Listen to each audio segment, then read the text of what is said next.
জঙ্গল সুরপুরের সমস্যা হলো থানাটা হলো সীতাকুণ্ড। সীতাকুণ্ড চট্টগ্রাম মেট্রোপলিটন থেকে অনেক দূরে।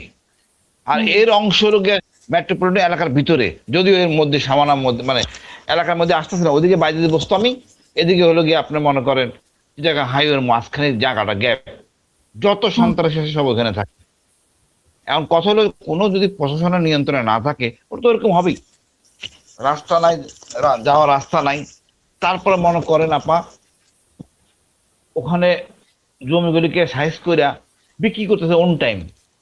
কেউ কোনো প্রশাসনের লোকজন জড়িত।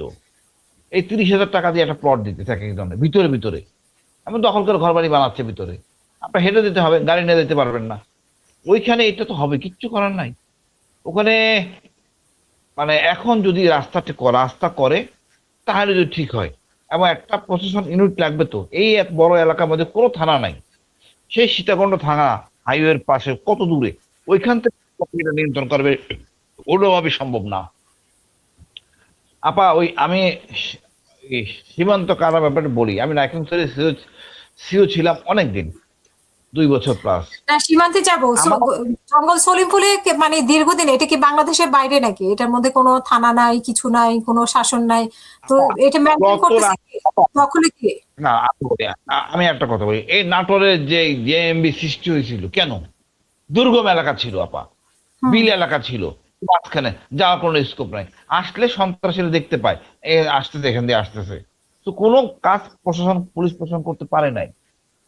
তো হুম এখানে একই অবস্থা, শহরের মাঝখানে।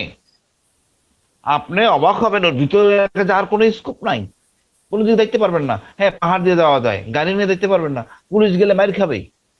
এই একমাত্র রাস্তা না থাকার জন্য এটা এই অবস্থা, রাস্তা না থাকার জন্য, এবং এটাকে অ্যাডমিনিস্ট্রেটিভ কারণ নিয়ন্ত্রণে নাই। সেই সীতাকুণ্ড হুম থানা ইম্পসিবল এখানে কিছু করলে। ইভেন এখানে হত্যাকাণ্ড হইলেও ওই সীতাকুণ্ড থানা পুলিশের জন্য তদন্ত করা ভেরি ডিফিকাল্ট। এর ভিতরে আছে অসংখ্য মানুষ যারা নিম্ন আয়ের। হুম এটা এখন যেটা হচ্ছে রাস্তা করতে আপা ইনশাল্লাহ ঠিক হয়ে যাবে। আর যে কথাটা বলতেছিলাম আপা, না এই সীমান্ত মানে আপনি যদি নিজে সীমান্ত দেন, আপনার নিজের জমি ছেড়ে দিতে হবে 150 গজ। তা আমি কেন ছাড়বো? আর লাইসেন্স হুম সিও ছিলাম আমি, আমি আমার সীমান্ত পিলার চেক করতে যাই, বিডিআর নিয়ম আছে, পিলার গুলো ঠিক আছে কিনা হিসাব দিতে হয় প্রতি মাসে, সব পিলার ঠিক মতো আছে কিনা, চেঞ্জ হয়েছে কিনা। তা আমার শখ হয়েছিল পিলার যাওয়ার জন্য, আমি সরাসরি যাইতে পারতেছি না।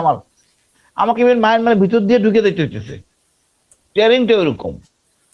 ইচ্ছে করলে পারবেন না আপনি, এমন খারাপ পাহাড়, পা পিছতে পড়ে যাবেন, সম্ভব না। কোনো সিও তার সৈনিকের রাস্তা পাঠাবে না, তাকে যাইতে হবে কিভাবে? খালি পায়ে, পাহাড় ধরে ধরে। এটা তো আমার ট্রেনিং এর মধ্যে পড়ে না। তো কি করি আমরা? ওই সোর্স পাঠাই দিই, ক্যামেরা দিয়ে যা ছবিটা তুলে নিয়ে আয়, এইসব উপায় নাই তো আমার।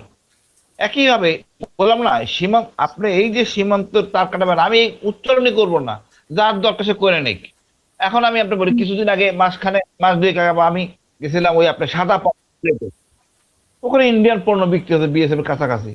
বললাম, আমি জিজ্ঞেস করতে ভাই তোমরা কেমনে এটা আনো? তো আমার চুল লম্বা বুঝে নাই, সুন্দর করে বলতেছে, স্যার ওই পার থেকে ওই মাছের পোনা নেওয়া যায় না আপা, মাছের পোনা, হুম মাছের পোনা পলিথিনে, সুন্দর পলিথিনে, সাদা পলিথিনে, ওই পলিথিনের মধ্যে মাল ঢুকাইয়া নদীর মধ্যে ছেড়ে দেয়। হুম এই বিছনাকান্দি দুইটা ছেড়ে দেয়, সুন্দর চলে আসে, ওর নাম লেখা আছে, যার যারটা শেষ নিয়ে নেয়। তা আপনি কি নেবেন? আপনি তো নদীর উপরে তো মানে চার কাটা বের দিতে পারবেন না, দিলে এটা হুম টিকবে না, স্মাগলিং হবে।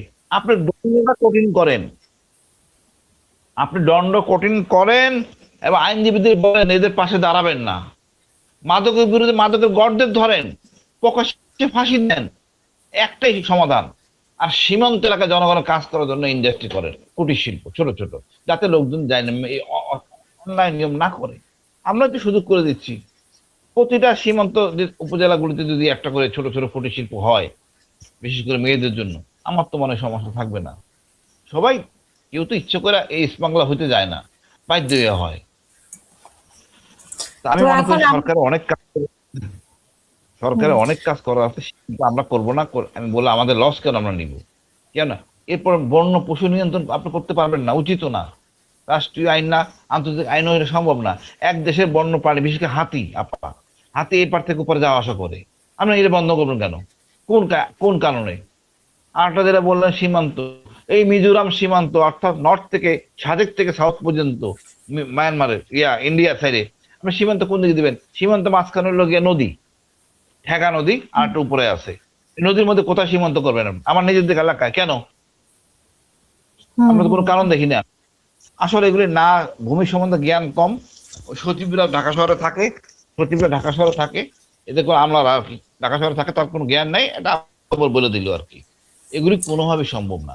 আপনি ওই এলাকার সিদ্ধান্ত নিতে গেলে ওই এলাকার জনগণের সাথে কথা বলে জনগণের সিদ্ধান্ত দেবে কি করতে চায়। জনগণ বেকার, তাই মাদক কাজ করে, মাদকের জন্য।